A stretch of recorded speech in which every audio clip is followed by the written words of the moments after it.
I pressed save on my laptop for what felt like the 100th time that night, squinting at the glowing screen through exhausted eyes. My translation client had needed this contract by morning, something about an international deal that couldn't wait, and I'd spent the last 6 hours converting dense legal Italian into equally dense legal English. The words had started blurring together around hour 4, but I couldn't afford to turn down work. Not when the bills were piling up faster than I could translate them away. My phone sat silent beside me on the sagging couch. Too silent. Chloe should have texted by now. I grabbed it, checking the time. 10:22. Her tutoring session at the library ended at 9, and even with the subway delays that plagued Queens at night, she should have been home by 9:45 at the latest. I'd called twice already, both times going straight to voicemail. The sensible part of my brain said her phone battery probably died. The mother part, the one that had kept me alive and functioning through 3 years of single parenthood in one of the most unforgiving cities in the world, was screaming that something was wrong. I dialed again, straight to voicemail. "Chloe, it's Mom. I'm getting worried. Call me as soon as you get this." The apartment felt smaller than usual, the walls pressing in with their water-stained patterns and peeling paint. Our neighbor upstairs was arguing with someone. The familiar rhythm of shouting and stomping that had become the soundtrack to our lives here. I'd told myself this place was temporary when we moved in 2 years ago, after the divorce. After Ryan had disappeared with what little money we had left. Temporary had a way of becoming permanent when you were barely keeping your head above water. I stood, pacing the narrow strip of floor between our second-hand couch and the kitchen that was really just a corner with a stove and a sink. My reflection caught in the darkened window. A tired woman with hair that needed a trim and clothes that had seen better days. 34 years old, and I looked older, worn down by the constant grind of trying to provide for a 15-year-old daughter on a freelancer's income. 10:30. No text, no call. That was it. I grabbed my jacket, the thin one that did almost nothing against November's cold but was all I had, and shoved my phone into my pocket. The sensible voice in my head pointed out that I had no idea where to even start looking. That Chloe was probably fine and I was overreacting. The mother voice told the sensible voice to shut up. Outside, the night air bit through my jacket immediately. Queens at this hour was a strange mix of too loud and too quiet. Pockets of noise from bars and bodegas punctuated by stretches of empty sidewalk that made my skin crawl. I'd walked these streets 1,000 times, but never without watching over my shoulder. Never without my keys laced between my fingers like makeshift claws. I headed toward the subway station 3 blocks away, the route Chloe would have taken home. My breath came out in visible puffs as I walked faster, scanning every face I passed, every shadowy doorway. A group of men stood outside a corner store, their conversation stopping as I approached. I kept my eyes forward, my pace steady, channeling the kind of confidence I didn't feel. They let me pass without comment. The subway entrance was empty, the token booth attendant barely glancing up as I peered down the stairs. No sign of her. I pulled out my phone again, dialing with shaking fingers. Voicemail. "Chloe, please. I'm out looking for you. I'm worried. Just let me know you're okay." I turned back toward the street, mind racing through possibilities I didn't want to consider. The library was another 10 blocks north. Maybe she'd stayed late, lost track of time. Maybe her phone really was dead, and she was walking home right now, about to turn the corner and wonder why I was standing here looking panicked. Thunder rumbled overhead, and I looked up to see dark clouds blocking out what little moonlight had filtered through the city's perpetual glow. Perfect. Because this night needed to get worse. The first drops hit my face as I started walking toward the library. Within minutes, it became a downpour, the kind of sudden deluge that only happened in bad movies and apparently my life. My jacket was soaked through immediately, my hair plastered to my skull. But I kept walking. The library was closed by now. I knew that. But maybe I'd find her somewhere along the way. Maybe she'd taken shelter from the rain. The streets emptied as the storm intensified. Smart people were inside, dry, safe. I was out here searching for my daughter in the dark, with no plan and no idea if I was even going in the right direction. But what else could I do? Sit at home and wait. Hope that everything was fine when my gut was telling me it wasn't. I passed the 24-hour laundromat, its fluorescent lights harsh against the darkness.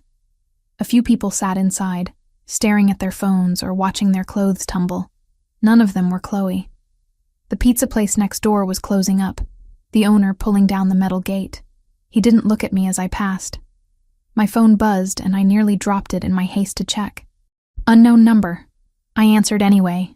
Desperate. Hello? Static. Then silence. Then the call dropped. I swore under my breath, trying to call back, but it went nowhere.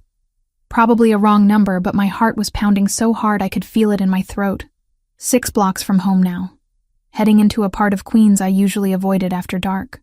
The buildings here were more run down, the streetlights more sporadic. But there was a park up ahead, one with a covered pavilion where kids sometimes hung out. Maybe Chloe had gone there to wait out the rain. The park was darker than the street, the few lamps that worked casting sickly yellow pools of light. I could see the pavilion ahead, its roof just visible through the rain. Someone was sitting there, a dark figure on one of the benches. My heart leaped, then fell as I got closer and realized it was too large to be Chloe, too broad-shouldered. I was about to turn away when I heard it. Running footsteps, splashing through puddles, then a voice, young and terrified. Please, please help me. I spun around and there she was, my daughter, soaking wet and running toward the pavilion like her life depended on it. Relief flooded through me so intensely I almost collapsed. She was alive. She was here. She was not looking at me, looking at the man on the bench, the stranger I'd been about to walk away from. And behind her, maybe 20 feet back, another figure, a man in a dark hoodie, moving fast. "Chloe!" I screamed, but she didn't hear me over the rain and her own terror. She reached the pavilion, stumbling up the steps, and threw herself toward the seated man. "Please," she sobbed, and I could hear the raw fear in her voice, even from where I stood. "That man, he's been following me. He tried to grab me. Please help me." I ran. My legs moved without conscious thought, driven by pure maternal instinct. Nothing else mattered except getting to my daughter. The hooded man had reached the pavilion steps now, and I could see him more clearly under the lamplight. He was bigger than I'd thought, his face shadowed but his body language aggressive. Entitled. The seated man stood. Even through the rain and my panic, I registered certain things about him. The expensive cut of his clothes, the way he moved with absolute certainty, the fact that despite being caught in the middle of a rainstorm, he looked completely in control. He stepped in front of Chloe, placing himself between her and the approaching man. "Stay behind me," he said, his voice quiet but carrying easily through the storm. He had an accent, subtle but definitely there. Italian, maybe. "That's my girl," the hooded man said, and I could hear the anger and something worse underneath it. "She's coming with me." "I don't think so." The seated man, standing now, didn't raise his voice. He didn't need to. There was something in his tone that made the hair on my arms stand up despite the cold and wet. "I don't want trouble," the hooded man said, but he was still advancing. "Just give me the girl," and he pulled something from his pocket. Metal glinted in the lamplight. A knife. I was still 10 feet away. Too far. Too slow. Everything seemed to happen in slow motion and too fast all at once. The hooded man lunged forward. The standing man moved. I'd never seen anyone move like that outside of movies. One moment the knife was there, threatening. The next, the standing man had somehow gotten inside the other man's reach, his hand clamped around the wrist holding the weapon. There was a sharp crack, audible even over the rain, and the hooded man screamed. The knife clattered to the concrete. 2 more men appeared from the darkness, and I realized they'd been there all along, waiting.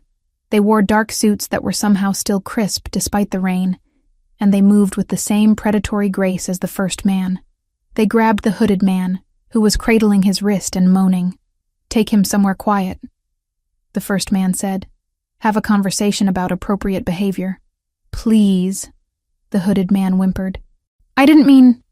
I'm not interested in your excuses." The first man's voice had gone colder than the rain. "You terrified a child. You'll answer for that." The 2 suits dragged him away into the darkness. I finally reached the pavilion, taking the steps 2 at a time, and Chloe turned and saw me. "Mom!" She threw herself into my arms. shaking so hard I could feel it through both our soaked clothes.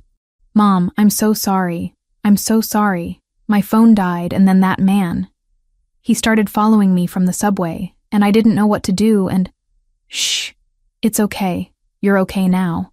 I held her tight, one hand stroking her wet hair, my own hands shaking with reaction. "You're safe. I've got you."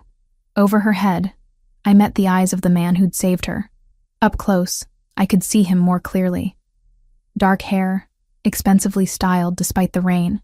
Sharp features that were probably handsome when they weren't set in an expression of controlled menace. Eyes that were assessing me the same way I was assessing him, cataloging, judging. "Thank you," I managed, my voice unsteady. "Thank you so much. I don't know what would have happened if—" "Nothing good," he said simply. He pulled a handkerchief from his pocket, somehow still pristine, and offered it to Chloe. "For your face." She took it hesitantly, wiping at the mixture of rain and tears. "Thank you," she whispered. "I'm sorry I bothered you. I just saw you sitting here and I thought—" "You thought correctly." He looked at me again. "Where do you live?" I hesitated. Every instinct I had about stranger danger was screaming, but he'd just saved my daughter from God knows what. And Chloe was trembling against me, and the rain showed no signs of stopping. 5 blocks south," I said finally. "Near Jefferson." He nodded once. "I'll walk you home. It's not safe for you to be out here alone. We don't want to trouble you any more than we already have," I started. But he was already removing his coat, a long, dark overcoat that probably cost more than my monthly rent, and draping it over Chloe's shoulders. "No trouble," he said. His eyes found mine again, and there was something in them I couldn't quite read. Not threat, not exactly, but not simple kindness either. "I insist."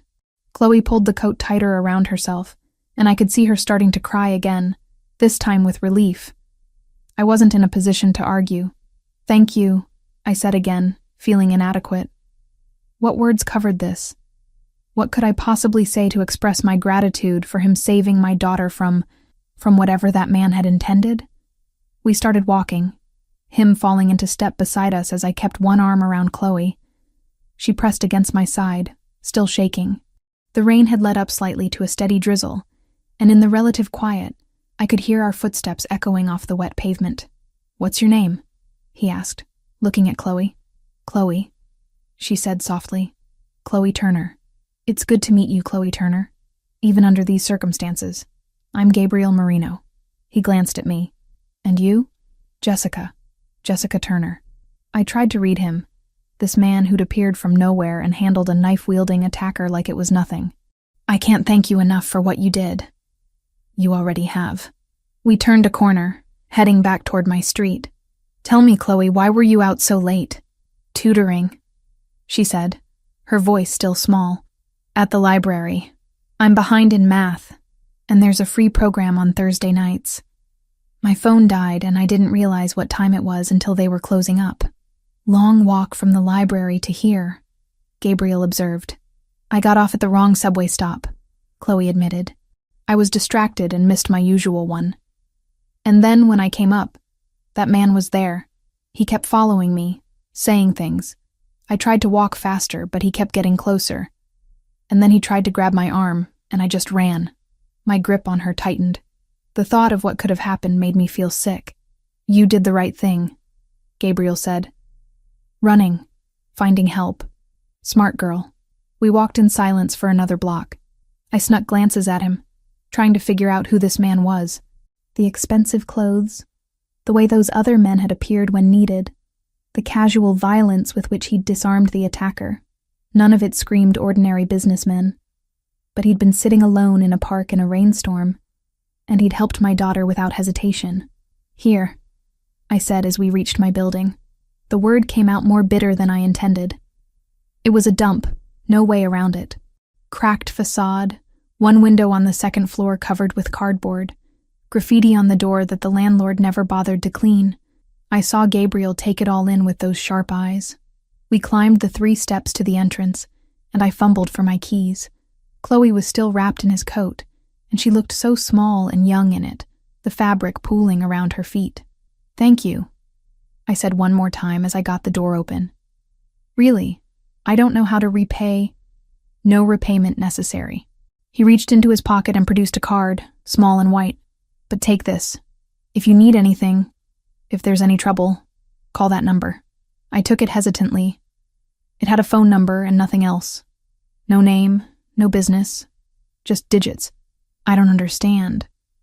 You don't need to. He looked at Chloe, who was starting to take off his coat. Keep it for now. You can return it another time. But it's expensive. We can't. I insist. His tone made it clear the discussion was over.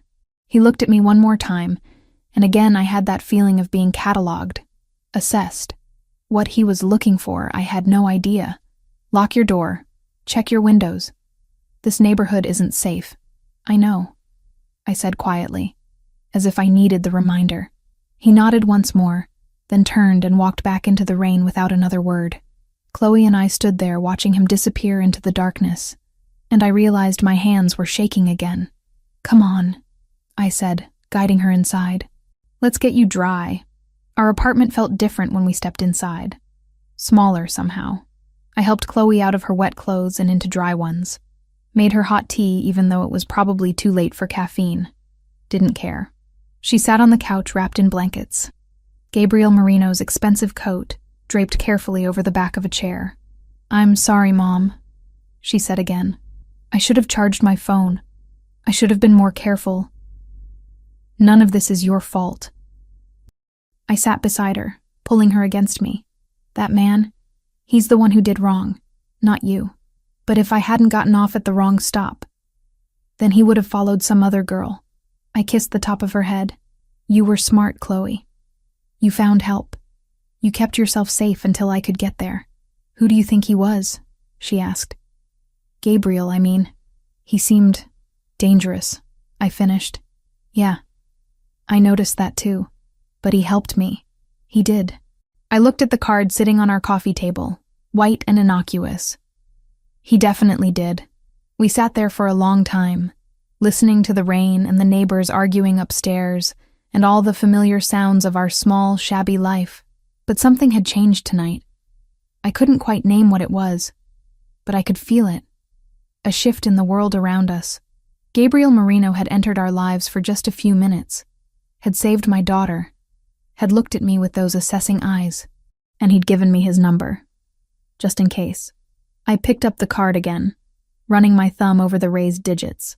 No normal person gave out cards like this. No normal person handled attackers the way he had. No normal person had suited men appear from the shadows at his command. I should have been more afraid. Should have been worrying about what kind of man we'd just encountered. But all I could think about was Chloe's face when she'd run to him. The absolute terror that had been there, and the way it had disappeared when he'd placed himself between her and danger.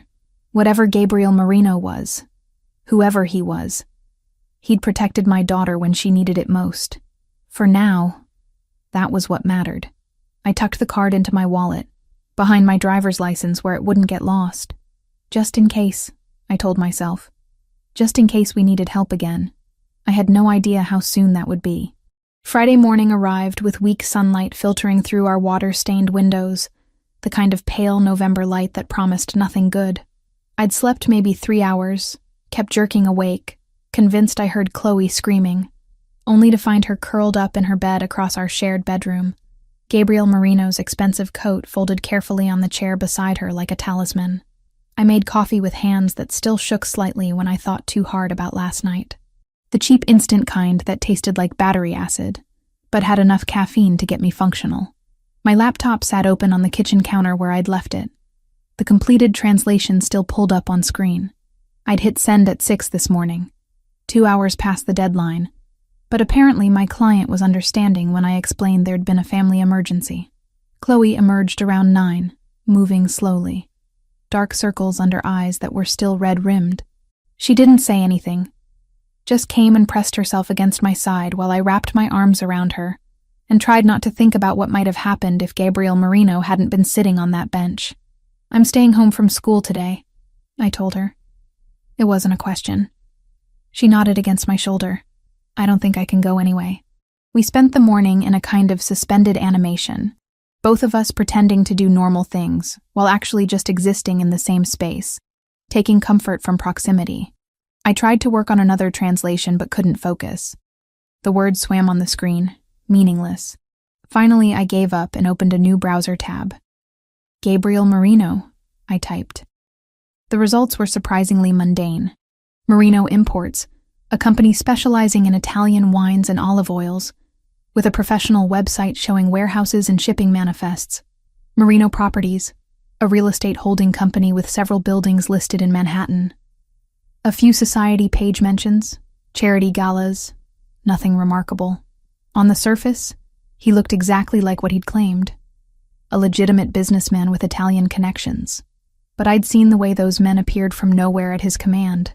I'd seen him break someone's wrist without visible effort. I'd seen the cold promise in his voice when he ordered the attacker taken away for a conversation. None of that showed up in Google search results. "What are you looking at?" Chloe appeared behind me, peering over my shoulder. "Just trying to figure out who helped us last night. He seemed nice," she said quietly. "I mean, scary, but nice. Does that make sense?" "Unfortunately, yes." I closed the laptop. "How are you feeling?" "Weird." She wrapped her arms around herself. "I keep thinking about that man. The one who followed me. What he might have done if Gabriel hadn't been there. Don't think about it." I pulled her down onto the couch beside me. "You're safe. That's what matters. Do you think we should call the police? Report what happened?" I'd been wondering the same thing. "And tell them what? That a stranger saved you from another stranger, and we don't actually know what the second man wanted? We don't have names, descriptions, anything useful. Gabriel Marino is a name of someone who helped us. I'm not getting him involved with police when he's the reason you're sitting here safe." I heard the fierce protectiveness in my own voice and tried to moderate it. Maybe if something else happens. For now, let's just be grateful. The day crawled past. I made us lunch neither of us ate. Chloe tried to do homework and gave up. I reorganized the kitchen cabinets for something to do with my hands. The apartment felt different now, more oppressive. Every sound from outside made me tense. Every siren made my heart race. I kept looking at the windows, imagining threats I couldn't see. Around 3, Chloe finally fell asleep on the couch, exhausted from the previous night's terror and today's emotional hangover. I covered her with a blanket and stood at our window, looking out at the street below. Friday afternoon in Queens, people coming and going, completely ordinary, but I couldn't shake the feeling that everything had changed. Gabriel's card sat in my wallet where I'd tucked it last night. I took it out, studying the plain white surface with just a phone number embossed in black. No name, no business, nothing to identify who it belonged to if someone found it. That kind of anonymity spoke volumes about the kind of man he might actually be, but he'd saved my daughter. I held on to that thought like a lifeline. Saturday started the same as Friday. Chloe woke from nightmares twice during the night. I barely slept at all. We moved through the morning like ghosts, going through motions, not really present. I made breakfast. We sat at our tiny table, not eating it. The walls felt closer than ever. "I need to get groceries," I said finally, needing something normal to do. "Want to come with me?" Chloe shook her head. "I don't want to go outside yet." "Okay, I'll be quick.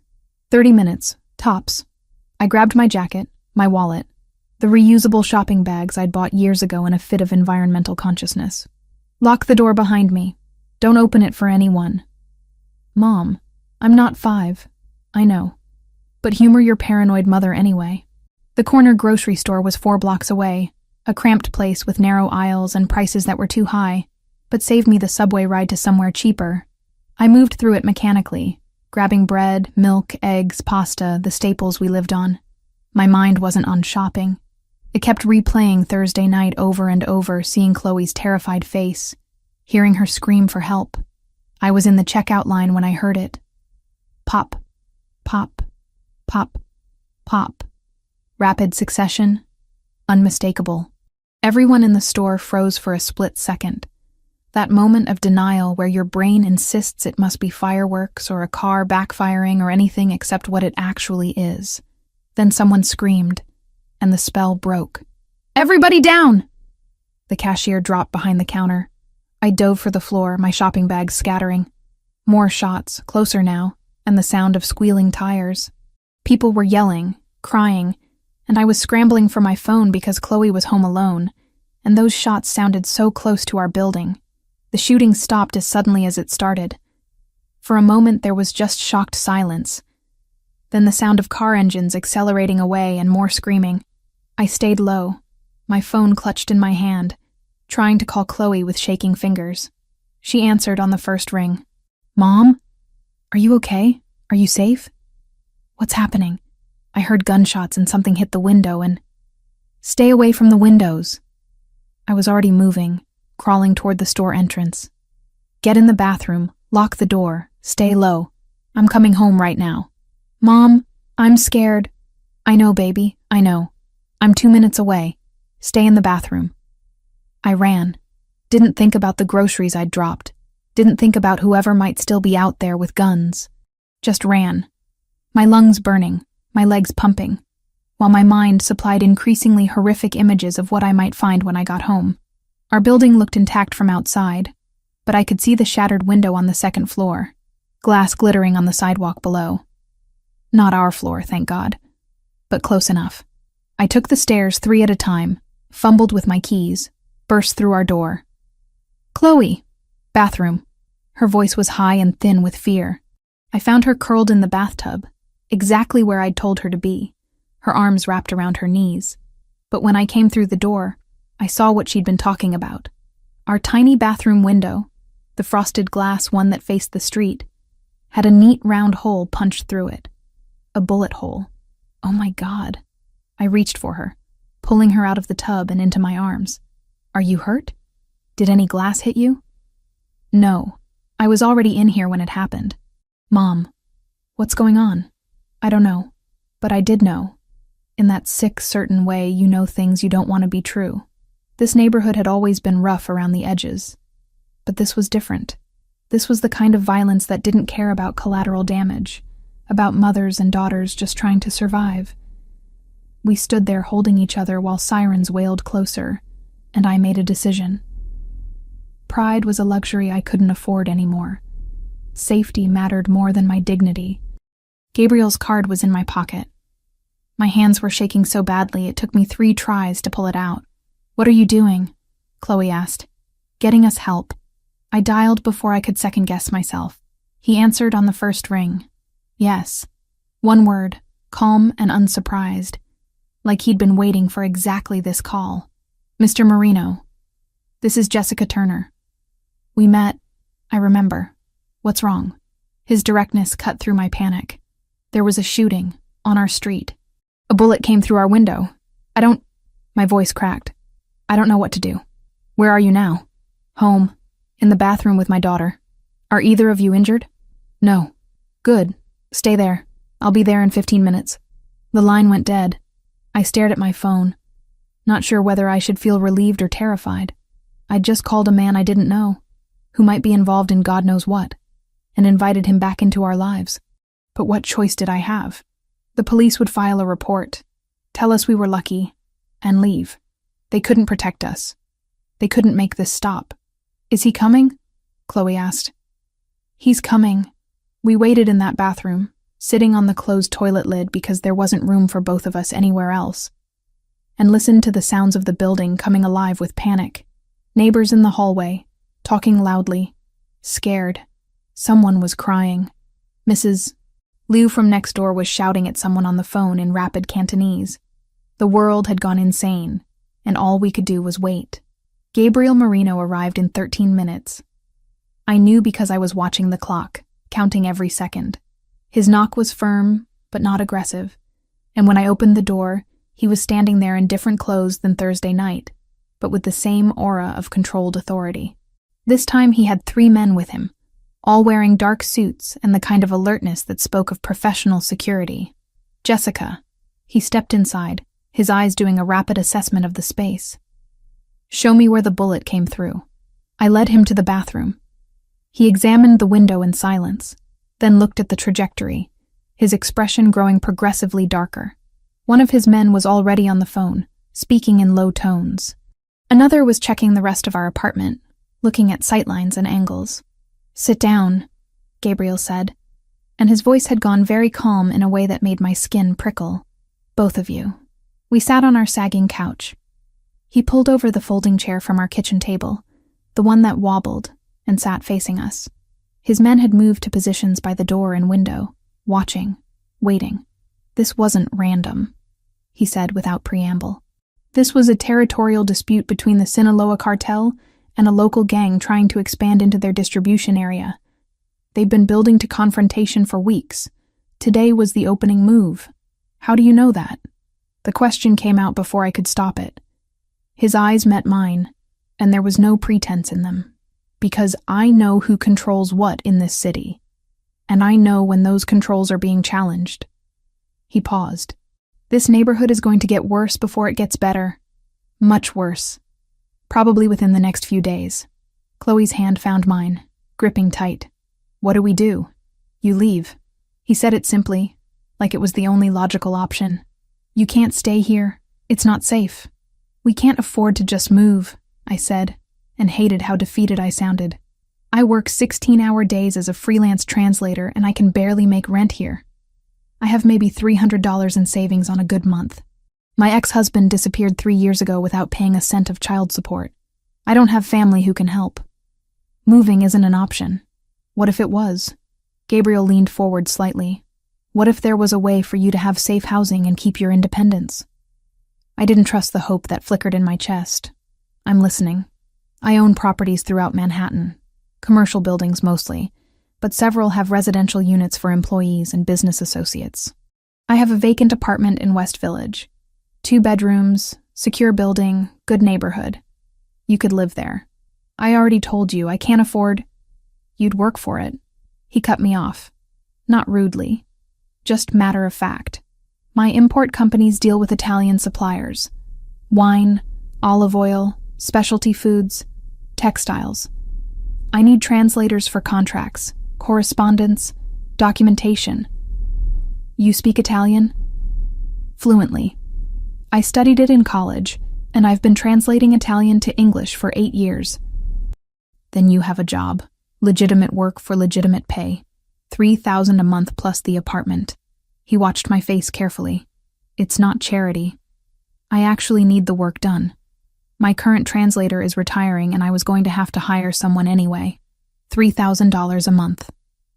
The same amount I was currently making working myself into the ground at all hours, taking whatever jobs I could find, never turning anything down even when the pay was insultingly low. Plus housing. Plus safety. It was too good. There had to be a catch. What aren't you telling me? I asked. Something that might have been respect flickered across his face. The building where the apartment is located. I live there too, in the penthouse. I'm telling you this now because I want you to understand that security in that building is extremely tight. I personally oversee it. If you live there, you'll be safe, but you'll also be living in a building where I can keep an eye on things. You mean keep an eye on us? I mean keep you safe, he corrected. There's a difference. I'm not interested in controlling your life, Jessica. I'm interested in making sure you and your daughter aren't caught in crossfire from a war that has nothing to do with you. Chloe was staring at him with something like hope on her face. I looked around our apartment, at the cracked walls and the window with the bullet hole and the pervasive smell of mildew we could never quite get rid of. Then I looked at my daughter, at the dark circles under her eyes, and the fear she was trying so hard to hide. Pride was a luxury. Safety was a necessity. When would we move? I heard myself ask. Monday morning. I'll send people to pack and transport your things. You won't have to do anything except show up. He stood, somehow making the gesture look decisive rather than dismissive. I'll have the paperwork drawn up. Proper contract, everything legal and above board. This is a business arrangement, not a favor. I need a translator. You need safe housing. We both benefit. Why are you doing this? The question came out smaller than I intended. You don't know us. Why do you care? He looked at me for a long moment, and I couldn't read what was in his expression. Thursday night, your daughter ran to me for help. She was terrified and alone, and she trusted me to protect her. That means something. In my world, when someone puts their trust in you like that, you don't walk away. What is your world exactly? Nothing you need to worry about. He moved toward the door. his men falling into formation around him with practiced ease. Monday morning, 8 a.m. Be ready. Wait. I stood up, my legs unsteady. I have conditions. He turned back, one eyebrow raised slightly. The work has to be legitimate. Real translation work, nothing illegal, nothing questionable. If I'm translating something and it doesn't seem right, I walk away. No questions asked, no pressure. I lifted my chin, trying to look more confident than I felt. And my daughter doesn't get involved in whatever else you do. She's completely separate from any business you have that isn't legal. Agreed.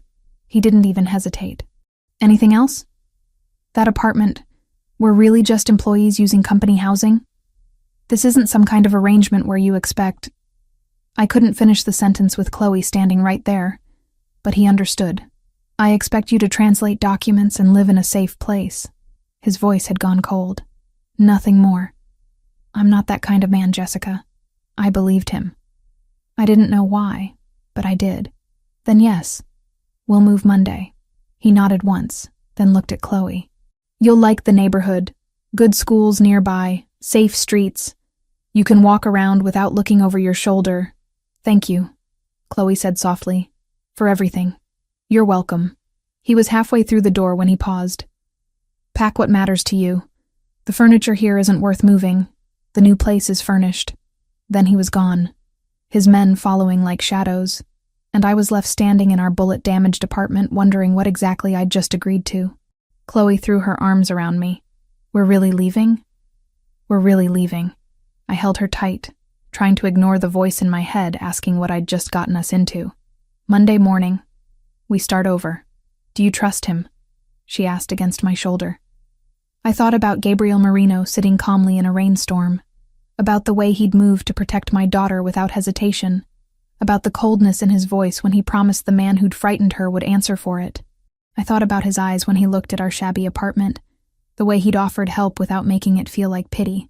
I don't know, I admitted, but I trust that he'll keep us safe. Right now, that's enough.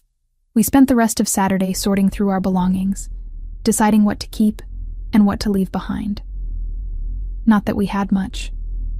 3 years in this place, and we'd accumulated almost nothing worth taking. Clothes, books, a few photos, Chloe's schoolwork. The furniture was trash. Gabriel had been right about that. The appliances belonged to the landlord. In the end, everything that mattered fit in 4 boxes and 2 suitcases. Is that really it? Chloe asked, looking at our meager pile. That's it. I tried not to let it depress me. Fresh start, right? Fresh start, she echoed, but she was smiling. Sunday morning I called our landlord, a man who barely spoke English and had never fixed anything in the 3 years we'd lived here. I told him we were leaving, emergency situation, and he could keep the security deposit. He didn't argue. Probably relieved to have the unit back for the next desperate family. We spent the day in a strange limbo, still in the apartment, but already mentally gone. I kept looking at Gabriel's card, at the number I'd called in desperation. Tomorrow we'd move into a building where he lived, where he'd be nearby, watching, protecting us, he said. I wanted to believe it was that simple. Mom? Chloe was holding Gabriel's coat, the expensive one he'd draped over her shoulders Thursday night. What do I do with this? Bring it. We'll return it once we're settled. She folded it carefully, reverently almost. He saved my life. He did. And now he's saving us again. He's giving us an opportunity, I corrected. We still have to make it work. But she was right, in a way. Gabriel Marino had appeared in our lives at the exact moment we needed him most. Had offered solutions to problems I couldn't solve on my own. It should have felt too convenient, too suspicious. Instead, it felt like the first time in 3 years that someone had actually seen us, had recognized that we were drowning and thrown us a lifeline. Tomorrow we'd take it. Whatever came after, whatever complications or consequences, at least we'd be safe. At least Chloe could sleep without fear. At least I could stop watching every shadow for threats. Monday morning couldn't come fast enough. At 7:45 there was a knock on our door, and when I opened it, 3 men in casual work clothes stood there with moving equipment and professional smiles. They handed me coffee from an expensive cafe and proceeded to pack up our entire life in under 2 hours, with more care than our belongings had ever received. The drive to Manhattan felt like crossing into another country. We went from worn-down Queens to West Village with its tree-lined streets and brownstones, and the kind of architectural beauty I'd forgotten existed. Gabriel's building stood on a quiet corner, all red brick and iron balconies and careful maintenance. The doorman greeted us by name. The elevator was smooth and silent. 8th floor. Our door was on the right. I slid the key into the lock and pushed it open. Light. That was the first thing that hit me. Actual natural light streaming through large windows, the kind of brightness I'd almost forgotten existed. Chloe pushed past me, her sharp intake of breath echoing my own reaction. The living room stretched out before us with cream-colored walls and enormous windows overlooking the street below. I could see trees. Actual trees visible from inside our apartment. The furniture was simple but new. A gray couch that looked untouched. A real wood coffee table. A mounted television. Everything clean and whole and working. The kitchen made me stop breathing. Functional appliances, counter space, a window above the sink. Everything I'd been living without for 3 years suddenly available again. The bathroom had clean white tile and no rust stains. A mirror that wasn't cracked. Water pressure that actually worked. I caught sight of myself in that uncracked mirror and barely recognized the hope in my own expression. 2 bedrooms. Mine had a full-size bed in white linens, a dresser, a desk by the window. Chloe's was slightly smaller but perfect for her, with another window and empty shelves waiting for her books. I have my own room, Chloe said, tears in her voice. A real room, with a door that closes. We'd shared a bedroom for 3 years. The idea that she could have her own space was almost too much to process. We stood there crying while the movers brought up our boxes and pretended not to notice 2 women falling apart over the simple dignity of separate bedrooms and working appliances. By noon, our meager possessions were arranged in this space that felt impossibly large. Chloe started unpacking with enthusiasm I hadn't seen in years. I made us lunch from groceries that had somehow already been stocked in the refrigerator, and we ate at the kitchen table by the window, watching people walk by below. I kept waiting for someone to tell me there'd been a mistake, but no one came. This was real. Around 3, Gabriel knocked. He stood in the hallway in a dark gray suit, holding a leather folder. "May I come in?" I stepped aside, suddenly aware of my worn clothes and lack of makeup. He looked around with those sharp eyes, assessing. "The apartment is perfect," I said quickly. "I can't thank you enough. No thanks necessary. This is business." He set the folder on the kitchen table. "I have the paperwork for you to review and sign." Chloe hovered in her doorway, watching with mixed gratitude and wariness as Gabriel spread documents across the table with practiced efficiency. "The apartment is being registered as company housing for an employee of Merino Imports," he explained. "The process takes a few weeks, but it's a formality. This is your residence, effective immediately." The lease was straightforward. 12 months, renewable. Rent covered as employment compensation. My name typed neatly at the top. The employment contract outlines your position as primary translator for Merino Imports. You'll translate commercial documents, contracts, correspondence requiring Italian to English conversion. Payment is $3,000 monthly, transferred to whatever account you provide. Health insurance included after 90 days. Health insurance. I'd been without it for 2 years. Living in constant terror of medical emergencies. You'll work remotely unless specifically needed on site. My assistant, Sophia Valentini, will coordinate assignments. He slid me a business card. Her contact information. "The work is legitimate," Gabriel said, his voice harder and more direct. "You'll translate real commercial contracts for real business. Merino Imports deals in wine, olive oil, specialty foods, all legal trade. You won't be exposed to anything questionable. And if I am, then you tell me, and we address it." He didn't look away. "You have my word." "I have conditions," I said. "I remember. Legitimate work only, which we've established. And your daughter remains completely separate from any business dealings outside Merino Imports." He glanced at Chloe. "That includes her never being exposed to anything illegal or dangerous. Agreed?" "Agreed." I picked up the pen, hesitated. Why are you doing this? Really? He was quiet, considering. Because your daughter ran to me for help, and I choose to honor that trust. Because I have resources that can solve your problems without causing me hardship. Because in my world, family and loyalty matter above everything, and when someone becomes my responsibility, I take that seriously. He paused. You and Chloe became my responsibility Thursday night. This is me following through. It should have sounded possessive. Instead, it sounded like a promise. I signed the papers. Gabriel collected them efficiently. Sophia will email tomorrow with your first assignment. Probably a straightforward commercial contract to start. He stood. If you have apartment problems, there's a building superintendent.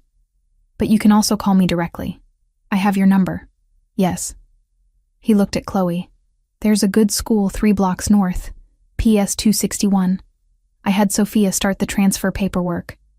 You'll need to complete enrollment in person, but the process is underway. Chloe's face lit up. A new school? Better curriculum? Safer environment? You should start next week. Thank you, Chloe said. Emotion packed into those words. For everything, you're welcome. He looked at me once more, that assessing gaze making me feel simultaneously exposed and protected. If you need anything, call. Then he was gone, leaving us standing in our new apartment surrounded by unpacked boxes and the overwhelming reality of how our lives had just changed. The first days unfolded with unexpected rhythm. Tuesday morning, Sophia's email arrived at 8 sharp, professional and friendly. She'd attached a commercial contract between Merino Imports and a Tuscan winery, with formatting notes and terminology resources. The work was straightforward, pay double my usual freelance rates. I completed it in 4 hours. Sophia's response came within 30 minutes.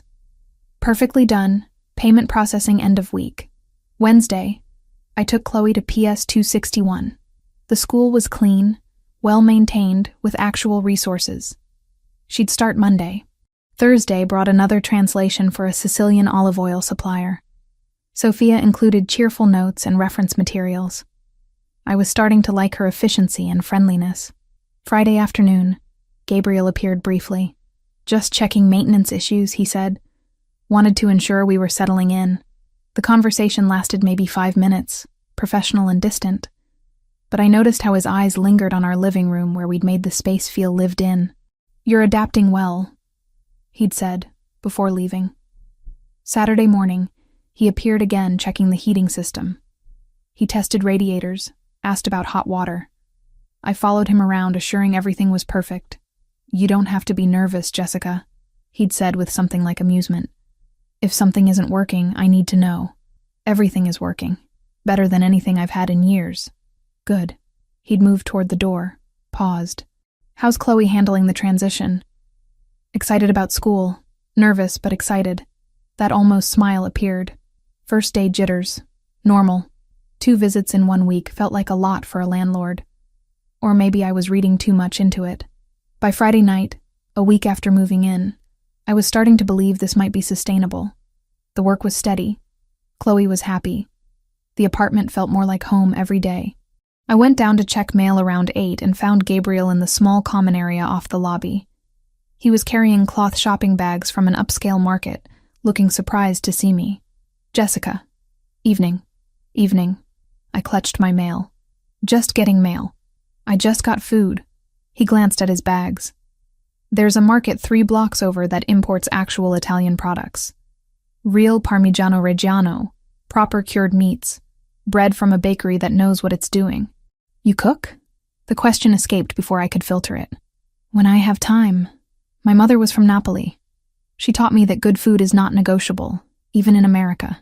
You must miss her. Every day. She died 6 years ago. Cancer. His expression shifted, softer and sadder. She would have liked you. You have that same determination she had. That refusal to give up. I didn't know what to say, so I just stood there holding my mail. There's a good Italian restaurant about 3 blocks east, he said. Trattoria Romana. Family-owned, actual Italian family. They do Roman cuisine properly. The cacio e pepe is perfect. I love cacio e pepe. When I was in college, I spent a semester abroad in Florence. I lived off cacio e pepe and carbonara. You studied in Florence? Interest sparked in his expression. For how long? 1 semester, junior year. Translation program. It was the best time of my life. I'd go back in a heartbeat if I could. What's stopping you? Reality? Single mother, financial responsibilities, a daughter who needs stability. Dreams don't have to stay dreams forever, he said quietly. Sometimes circumstances change. We stood there, him with his groceries, me with my mail, and the air between us felt charged with something I couldn't name. Not quite attraction, though he was attractive in an intimidating way, but recognition. Like he saw me, really saw me. I should let you go, I said finally, before the cold items warm up. Right. He picked up his bags but didn't move. Do you cook, Jessica? Beyond necessity? I used to love it, when I had time and money and a kitchen that worked. You have a kitchen now. I do. I smiled despite myself. I've been eyeing those burners like they might disappear. His mouth curved slightly. Italian cuisine is about simple ingredients done properly. You should try making something from Florence. See if you can recreate those memories. Maybe I will. Maybe I could recommend some suppliers, places with proper Italian ingredients. If you're interested. I might be interested. I'll have Sophia send you information. The market I mentioned, a few others. You can't make real Italian food without real Italian bread. No, you really can't. We stood there another moment, neither moving, the silence stretching and becoming awkward. Good night, Jessica. Good night, Gabriel. He walked to the elevator. The doors slid open smoothly. He stepped inside, turned to face me, his dark eyes meeting mine once before the doors closed. I stood there alone, heart beating faster than it should from a simple conversation about cooking. This was dangerous. Not in the way Gabriel was clearly dangerous, but dangerous to me personally. To the walls I'd built after Ryan left, Gabriel kept appearing, kept offering help, kept looking at me with those eyes that made me feel visible, and I kept responding, kept extending conversations, kept finding excuses to stand too close.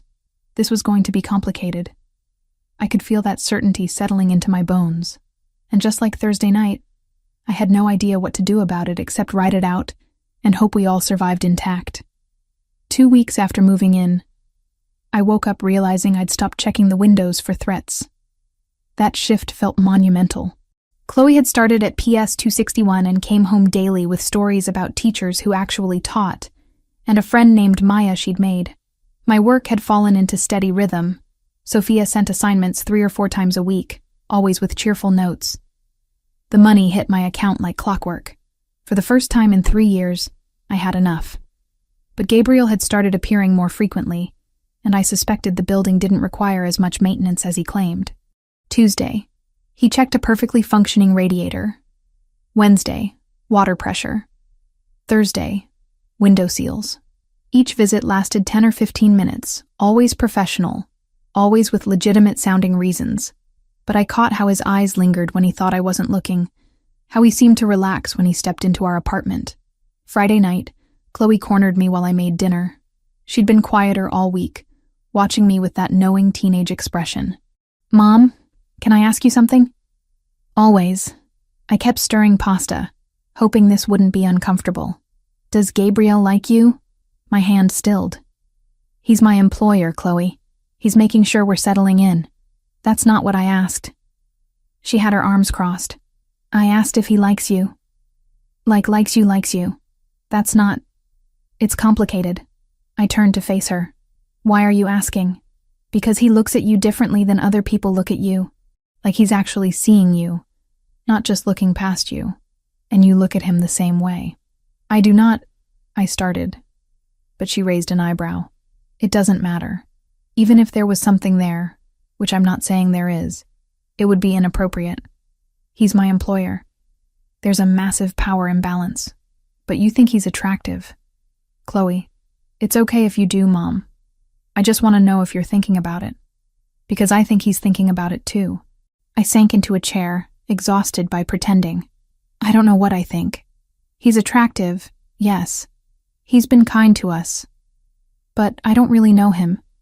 And what I do know suggests he's involved in things I shouldn't want to understand. Complicated doesn't mean impossible. You're allowed to have feelings. You're allowed to let someone take care of you for a change. When did you get so wise? I had a good teacher. She smiled and took over the pasta. Just think about it. And maybe stop pretending you don't light up every time he knocks. I did light up. That was the problem. Every time I heard his voice, something in my chest lifted in a way I'd almost forgotten was possible. Saturday morning, Gabriel knocked earlier than usual. When I opened the door, he wore casual clothes, dark jeans and a charcoal sweater, instead of his usual suit. "Jessica, do you have a few minutes?" "Of course. Come in." I was still in pajama pants and an old sweatshirt. He didn't sit, just stood looking like he was choosing words carefully. "I wanted to discuss expanding your role. There's a larger project coming, translating a complete product catalog. 3 months of work. I wanted to gauge your interest." "I'm definitely interested." "Good. I thought we could discuss details over dinner. Monday night, if you're available. There's a restaurant in Tribeca I think you'd enjoy." It took me a moment to process. Dinner. To discuss work. To discuss work. And perhaps have a conversation that isn't interrupted by radiator inspections. His mouth curved slightly. "Unless you'd prefer to continue these conversations in 5-minute increments while I invent increasingly implausible reasons to knock on your door." Despite myself, I laughed. The radiator inspection was particularly creative. "I thought so. Sophia told me it was obvious, and I should stop pretending." He looked at me directly. "Have dinner with me. Let me take you somewhere nice and have an actual conversation." I should have said no. Should have maintained boundaries. But Chloe's words echoed in my head, and I was tired of always choosing the safe option. "Monday night. What time?" "I'll pick you up at 7. Wear something nice. The restaurant has a dress code." I spent Sunday having a crisis about what to wear. My wardrobe consisted of worn jeans and practical shirts. I had exactly one dress that could qualify as nice. Dark wine-colored, bought for a wedding 4 years ago. Chloe found me standing in front of my mirror Monday evening. "You look beautiful, Mom." "I look like I'm wearing a 4-year-old dress because I can't afford a new one." "You look elegant.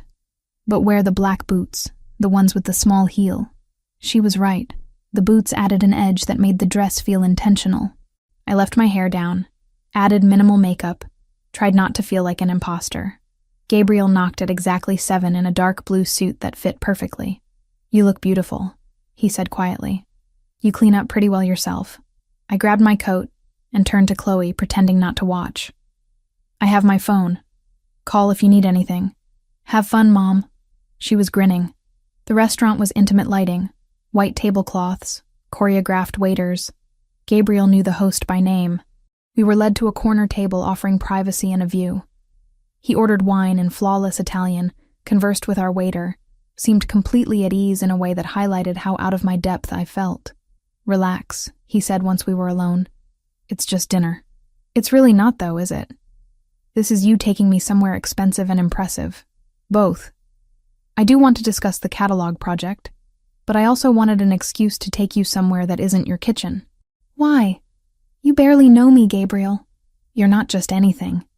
You're a woman who was working herself into the ground trying to provide for her daughter, who accepted help when needed but maintained pride and set boundaries, who translates my contracts with precision I haven't seen in years." He paused. "I find that compelling." Our food arrived, and conversation shifted to safer topics. He asked about Florence, and I told stories I hadn't thought about in years. He listened with genuine interest, asked questions that showed he cared about answers. "What about you?" I asked eventually. "Did you grow up speaking Italian?" "At home, yes. My mother refused to let me forget where I came from." Something sad crossed his face. "She died 4 years ago. Car accident. Drunk driver ran a red light." "Gabriel, I'm so sorry. It was quick. She didn't suffer. But it changed things. Made me reevaluate what mattered." He looked at his wine glass. "I'd spent so long building my business, accumulating power, and for what? My mother was just gone. Is that when you closed yourself off?" He looked at me sharply, then softened. "You're perceptive." "Yes. I focused on work, making sure everyone who depended on me was taken care of. Personal connections felt too risky, too much potential for loss. Until now. Until a woman and her daughter stumbled into my life and reminded me some risks are worth taking. The air between us felt charged. I should have redirected, kept things light. Instead, what exactly is your business, Gabriel? The parts that aren't importing wine? He was quiet, studying my face. Are you sure you want that answer? I'm not sure of anything, but I think I need to understand what I'm potentially getting involved in. I oversee certain operations in Manhattan. Territory control, resource allocation, protection services. There are aspects that exist in legal gray areas. I won't pretend otherwise. But the core is providing structure and security where those things are otherwise lacking. You're talking about organized crime. I'm talking about filling power vacuums that would otherwise be filled by people with far less scruples. He didn't look away. I won't lie to you, Jessica. What I do sometimes requires getting my hands dirty. But I have rules. Lines I don't cross.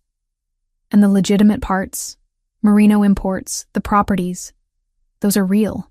I sat processing. Do you want me to know the details? Do you want to know? No. The answer surprised me with its certainty.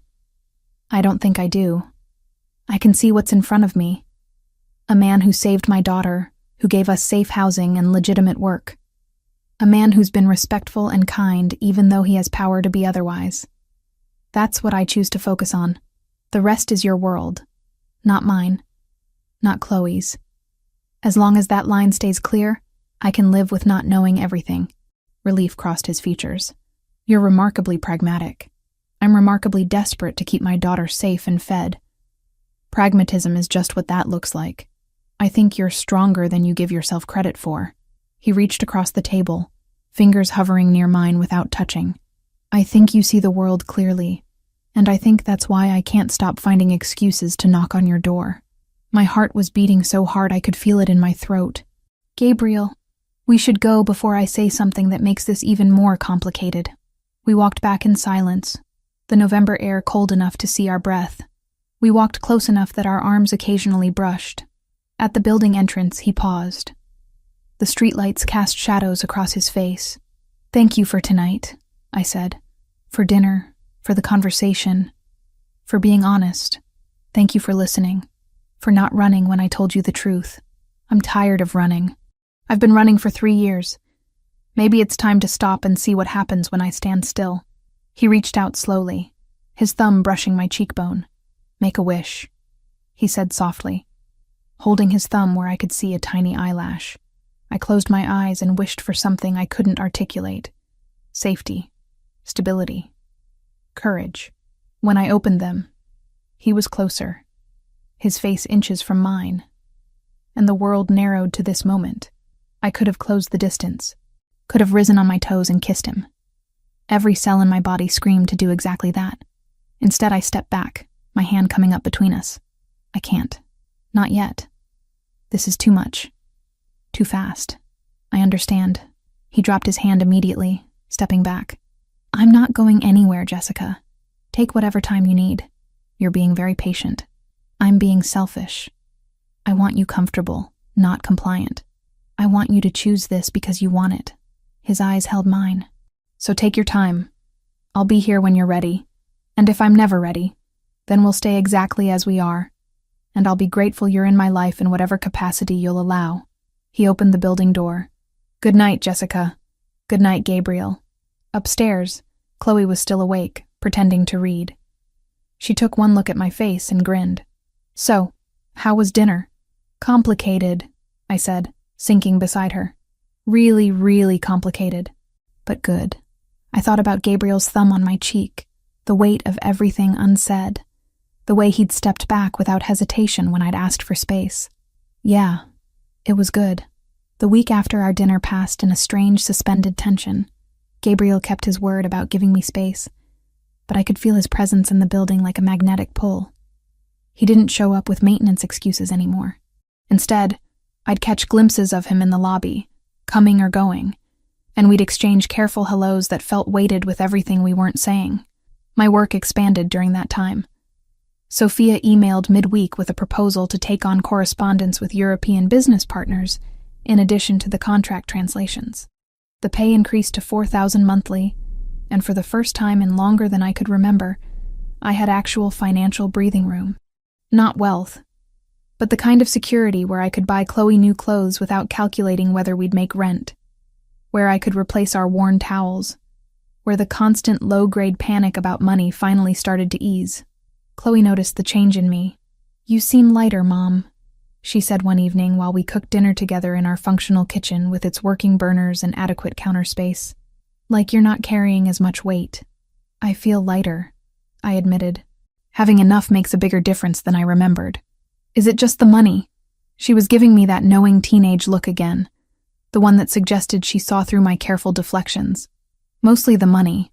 I focused on chopping vegetables, avoiding her eyes. "The money is the important part." "Sure it is." She didn't push, but her smile said she knew better. Gabriel started appearing in Chloe's life more directly during that week. Not in my space, respecting the boundary I'd set, but in the building's common areas where Chloe would run into him. She came home Tuesday afternoon talking about how he'd asked about school, whether she was enjoying PS 261, what subjects she liked best.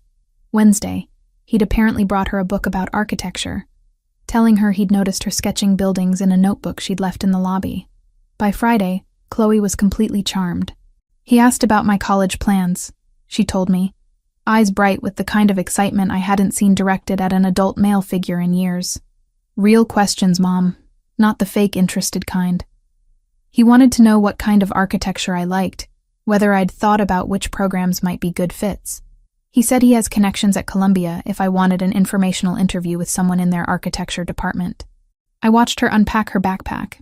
This 15-year-old girl who'd been forced to grow up too fast, who'd learned not to trust easily, who was now opening up to a man who represented both danger and safety in equal measure. The way Gabriel had approached her, careful, respectful, genuinely interested, showed a thoughtfulness I hadn't expected. He wasn't trying to win her over to get to me.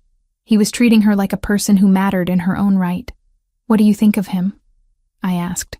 "Really think, not just the surface impression." She sat down at the kitchen table, considering seriously. "I think he's kind of scary in the way that really powerful people are scary. But I also think he's genuine when he's with us. Like we're not a job or an obligation, we're just people he cares about." She paused. "I think he's good for you, Mom. I think maybe you're good for him too. It's complicated, sweetheart. Everything worth having is complicated." She stood up, kissed my cheek. "Just don't overthink it so much that you talk yourself out of something that makes you happy." Saturday afternoon, Gabriel knocked. When I opened the door, he was holding 2 coffee cups from the expensive cafe 3 blocks over, the kind with real foam art on top.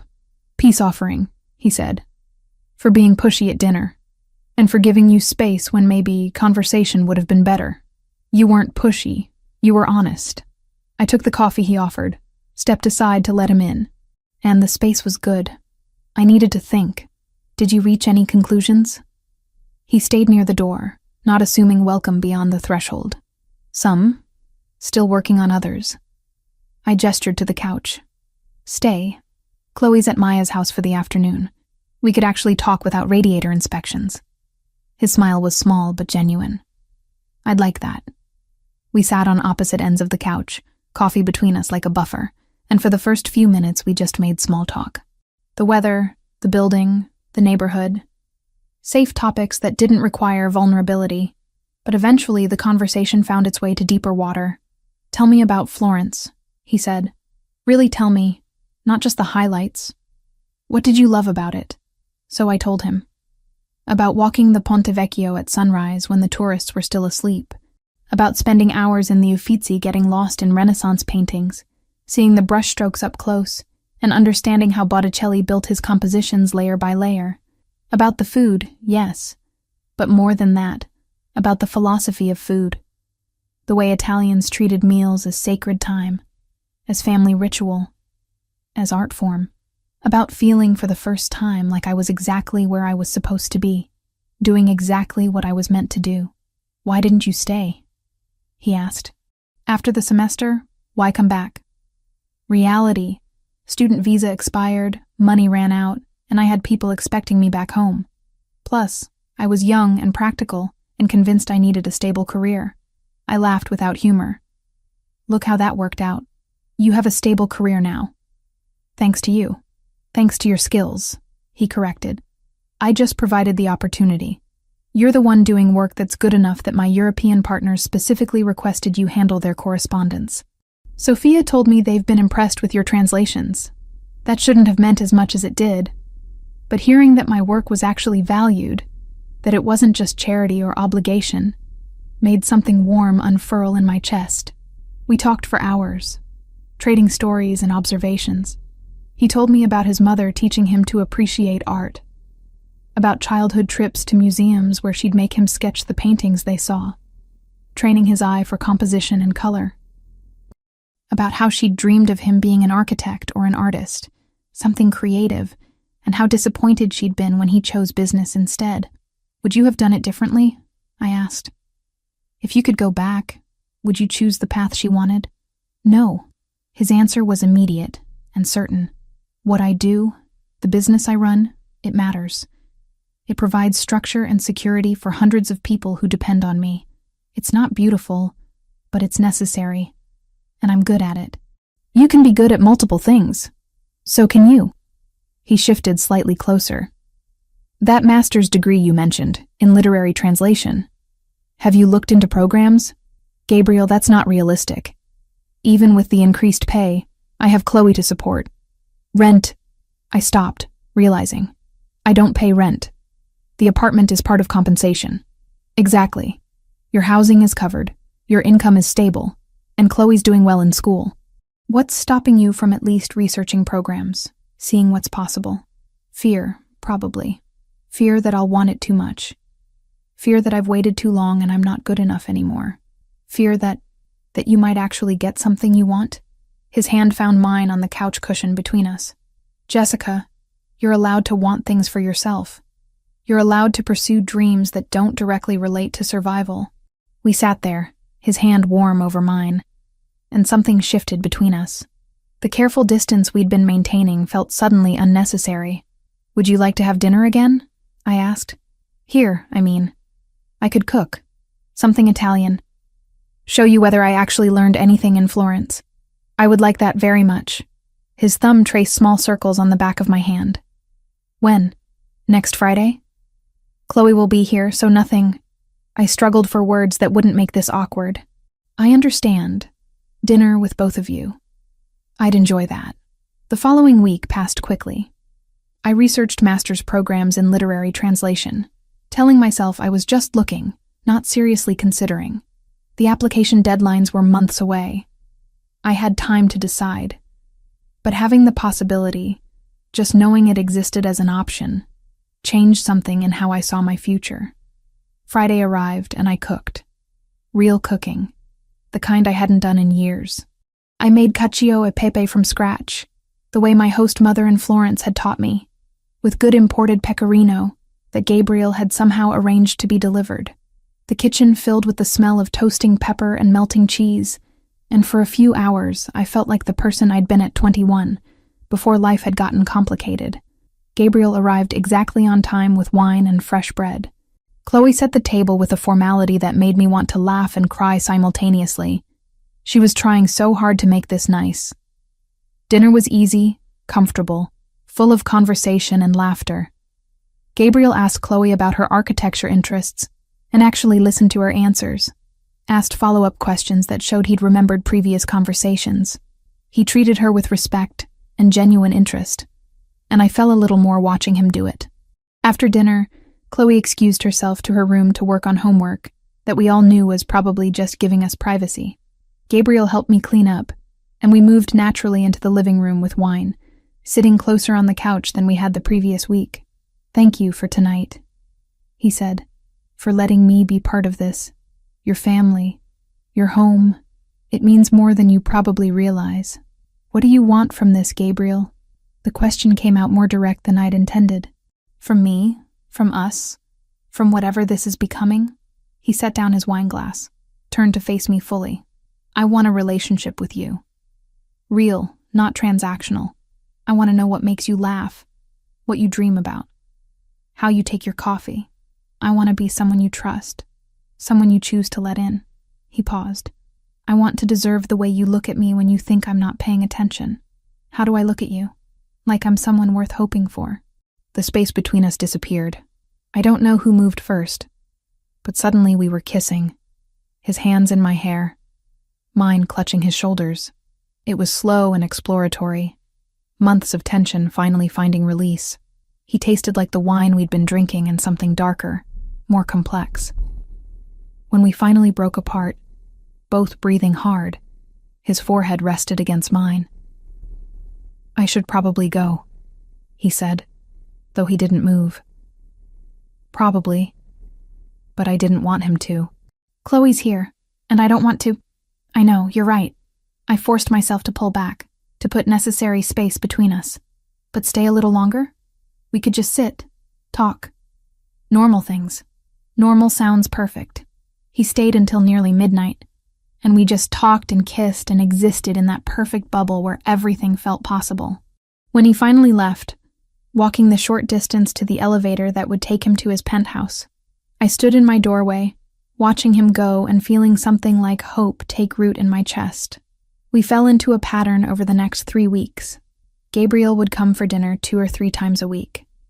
Sometimes Chloe was there. Sometimes she was at Maya's house, and we'd have the apartment to ourselves. On those nights when we were alone, things would get heated on the couch, hands exploring, clothes getting disheveled. But he never pushed for more than I offered. He respected the boundaries I set about not spending the night when Chloe was home, even though I could see in his eyes how much he wanted to stay. Then Ryan showed up, and everything got complicated again. It was a Thursday night, late, nearly 11. Chloe was asleep in her room. I was finishing up a translation at the kitchen table when I heard shouting in the hallway. Loud, angry, definitely male. Then pounding on my door. Jessica, I know you're in there. Open the door.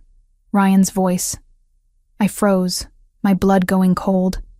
I hadn't heard from him in 3 years, not since he'd emptied our joint account and disappeared. What the hell was he doing here? Jessica! More pounding. You think you can just move somewhere expensive and not share the wealth? Open this door. Chloe appeared in her doorway, eyes wide with fear. Mom? Stay in your room, I said quietly, reaching for my phone. Gabriel's number was already pulled up. I'd programmed it to speed dial weeks ago. Lock your door. Open the goddamn door! Ryan was still shouting, still pounding. Neighbors would hear. Someone would complain. This was exactly the kind of scene I'd spent 3 years avoiding. I dialed. Gabriel answered on the first ring. Jessica, Ryan's here. Outside my door. He's drunk and angry and... I'm coming. 2 minutes. Don't open the door. The line went dead.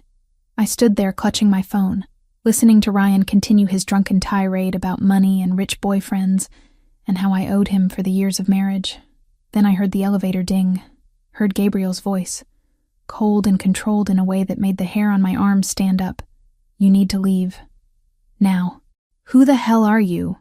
Ryan's belligerence faltered. This is between me and my wife. Ex-wife. And you're no longer her concern.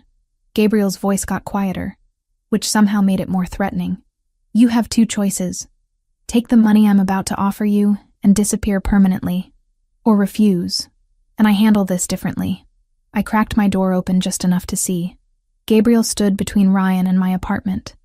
And even though Ryan was slightly taller, it was obvious who held the power. 2 of Gabriel's men flanked him, silent and intimidating. What money? Ryan asked suspiciously. $20,000. In exchange, you sign legal documents renouncing all parental rights to Chloe and agreeing never to contact Jessica or her daughter again. Break that agreement, and there will be consequences you won't enjoy. That's bullshit. She's my daughter. I have rights. You haven't exercised those rights in 3 years. You abandoned your family. The paperwork will simply formalize what's already true. Gabriel pulled an envelope from his jacket. The money is real. The offer expires in 30 seconds. Ryan looked at the envelope, looked at Gabriel, looked at the 2 men standing ready. Whatever he saw in their faces made him reach for the money. Fine. Where do I sign? My lawyer will contact you tomorrow with the documents. The money is yours once they're signed and notarized. Gabriel stepped closer, voice dropping even lower. If you contact Jessica or Chloe before then, or if you ever contact them after, I'll find you. Understand? Ryan nodded, clutching the envelope, and practically ran for the stairs. Gabriel watched him go, then turned to my door where I was still standing in the crack I'd opened. Are you okay? He asked. I nodded, not trusting my voice. Behind me, I heard Chloe's door open. Is he gone? She asked, her voice small and scared. He's gone, Gabriel said, his tone immediately gentler. And he won't be back. You're safe. I opened the door fully. Come in, please. He did, and Chloe threw her arms around him, crying with relief and residual fear. He held her carefully, one hand stroking her hair, murmuring reassurances. Over her head, his eyes met mine, and I saw the cold fury still there, barely contained. Ryan would never bother us again. Gabriel had made sure of that, and I should probably have been more concerned about how he'd made sure, about what consequences he'd threatened. But all I felt was grateful that someone finally had protected us when we needed it most. The days after Ryan's confrontation changed something fundamental between Gabriel and me. The pretense of careful distance evaporated. He'd protected us in the most direct way possible, and pretending we were just employer and employee felt absurd after watching him intimidate my ex-husband into signing away his parental rights. Gabriel started spending more time in our apartment than in his penthouse. Not every night, respecting Chloe's presence and my boundaries, but often enough that his coat ended up on our rack, his preferred coffee in our cabinet, his presence woven into the fabric of our daily routine. He'd show up for dinner 3 or 4 nights a week, sometimes with takeout from the Italian restaurants he owned, sometimes just to eat whatever I'd cooked, and help Chloe with homework afterward. I started learning the details of his legitimate businesses during those evenings. Merino Imports wasn't just a cover. It was a thriving operation with actual warehouses in New Jersey, real suppliers in Tuscany and Sicily, legitimate contracts with restaurants and specialty stores throughout the Northeast. He owned 2 restaurants outright, both serving traditional Italian cuisine, both profitable. The real estate holdings were extensive, buildings throughout Manhattan that generated consistent rental income. The legal side funds everything else, he explained one night while we cleaned up after dinner. It's not just for show. These are viable businesses that would survive even if I walked away from the other operations tomorrow. Would you? Walk away, I mean. He was quiet for a moment. I don't know. That world has rules, structure, loyalty that matters. But it's also violent and exhausting, and there's always someone trying to take what you've built. His eyes found mine. Meeting you has made me question things I thought were settled. Wonder if there's a different way to live. 3 weeks after Ryan disappeared with Gabriel's money and his signature on legal documents, Gabriel invited me to dinner at one of his restaurants. Not as a date exactly, but as an introduction. I want you to meet Anthony, he'd said. He's my consigliere, my oldest friend. He's been asking about you. The restaurant was in Little Italy, warm brick interior, and tables covered in red checkered cloth, the kind of place that felt authentic because it was. Gabriel knew everyone by name, from the hostess to the line cooks. We were led to a private room in the back, where a man in his 50s waited, salt and pepper hair and sharp eyes that assessed me immediately. Anthony Fioraldi, he said, standing to shake my hand. I've heard a great deal about you, Jessica. Dinner was comfortable despite the obvious scrutiny. Anthony asked about my work, my background, Chloe's adjustment to the new school. Gabriel watched the interaction carefully, and I realized this mattered to him, that Anthony approved, that his closest advisor accepted me into the circle. Halfway through the meal, Gabriel excused himself to take a call. Anthony leaned forward the moment he left. He's different since he met you, Anthony said without preamble. Lighter, more patient. He's delegating responsibilities he used to insist on handling personally. He's prioritizing life over business in ways I haven't seen since Isabella died. Isabella was his wife? 4 years ago. Car accident. After she died, he closed himself off completely. Work became everything. We worried he'd burn himself out, or get himself killed taking unnecessary risks. Anthony studied me. You're good for him. I wanted you to know that. Whatever concerns you have about his world, about whether this is sustainable, I'm telling you that you make him better, happier, more human. When Gabriel returned, I saw him differently. Not just the powerful man who'd saved my daughter and given us security, but someone who'd been grieving and alone and had somehow found his way back through us. After dinner, Gabriel drove us to his penthouse. I'd never been there, had only imagined what it might look like. The reality was both more and less than I expected. Masculine elegance without ostentation, floor-to-ceiling windows overlooking the city, art on the walls that was actually good, furniture that invited sitting. It felt like him, controlled but warm underneath. "Why did you bring me here?" I asked, standing by those massive windows looking at Manhattan spread out below. "Because I want you to see where I live, who I am when I'm alone." He came up behind me, his hands settling on my hips. "Because I'm tired of maintaining distance when all I want is to be close to you." I turned in his arms. "Gabriel, I love you." The words came out simple and direct. "I know it's fast, I know it's complicated, but I love you. You and Chloe both. You've become my family in every way that matters." My throat closed with emotion. "I love you too. God help me. I do." We made love in his enormous bed with the city lights casting shadows across his skin. It was intense and emotional, months of tension finally fully released. Afterward, lying in his arms, I felt something I hadn't felt in years. Safe and wanted. And like I'd finally found somewhere I belonged. "Stay the night," he murmured against my hair. "Chloe's at Maya's house. Stay with me." So I did. The conversation with Chloe happened the next afternoon. She'd been watching Gabriel and me navigate this relationship for weeks, and her teenager's radar had clearly picked up on the shift between us. "So you're together now?" she said. Not a question. "We're together," I confirmed. "Is that okay with you?" "Mom, I've been waiting for you to figure this out for like a month." She rolled her eyes affectionately. "Are you happy?" "I am. Scared, but happy." "What are you scared of?" "That it won't last. That something will happen and we'll lose all this. The apartment, the safety, him. That I'm setting us up for another disaster, like with your father." Chloe sat down beside me, suddenly serious. "Gabriel isn't Dad. Dad left when things got hard. Gabriel shows up when things get hard and fixes them. He looks at you like you're the most important person in the world. And he treats me like I matter, not like I'm just something he has to tolerate to get to you." She squeezed my hand. "I think he's good for us. I think it's worth the risk." When had my 15-year-old become so wise? My work expanded during this period too. Sophia contacted me about coordinating all international communications for Gabriel's legitimate businesses. Not just translation, but managing correspondence, coordinating with European partners, overseeing a growing portfolio of contracts and agreements. It was essentially becoming his international operations manager. The pay jumped to $6,000 monthly, and Sophia helped me hire an assistant to manage the increased workload. For the first time in my adult life, I had a real career.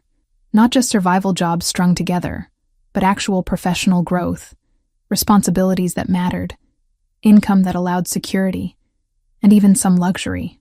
I was proud of what I'd built, even if it existed within Gabriel's structure. One evening, Gabriel brought up the master's degree again. "Have you looked into programs?" "I've researched.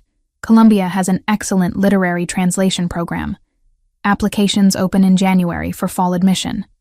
You should apply." "Gabriel, even with the increased salary, tuition for Columbia is—" "I'll cover it." He raised a hand before I could protest. "Consider it an investment. Your education benefits my businesses long term. I need someone with advanced translation skills managing international operations. This is pragmatic, not charity. I can't let you pay for my education. Then consider it a loan. Pay me back if it makes you feel better. But don't refuse the opportunity out of pride." I agreed finally, under the condition that I'd reimburse him eventually. We both knew I probably never would, but the fiction let me accept with dignity intact. 3 months after that rainy November night when Chloe